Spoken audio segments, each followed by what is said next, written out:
Hearing and seeing Thin Lizzy at 6 years of age on Top of the Pops, singing Whiskey in the Jar.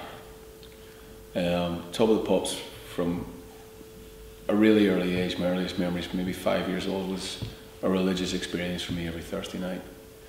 But I just remember seeing Phil for the first time on that show and just being freaked out by how he looked. And the sound of the song and the guitar riff and the whole song was just stuck with me, you know. And then sort of fast forward a few years, I have two big sisters that were into rock music, and they started coming home, I think, with a Fighting album and started playing it. And you know, as I got again a little bit older, I started stealing their Thin Lizzy albums, and it just grew from there.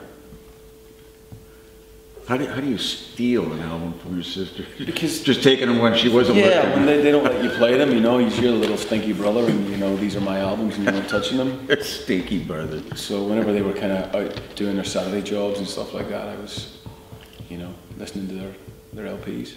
I would have rebuilt Jericho, but that's as good as us. Another shot. I'm wearing boots today, so it's going to be hard to do this, but I'll do it anyway. It's done. This is the first verse of Do Anything You Want To from the Black Rose album. So basically, an inspiration to me is that song was all through my life. Just the poetry in it, the rhyming in it, the amount of words that Phil puts into the lyrics and makes it work is just genius.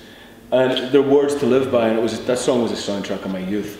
And when I got the gig with Thin Lizzy and it was made public, obviously the haters came out, and the no Phil and the no Lizzy and all that kind of stuff. And that was a mantra that I kept repeating to myself, the lyrics from that song, whenever, you know, any of that would get to me, which it really does, because being an East Belfast boy, I'm pretty thick-skinned.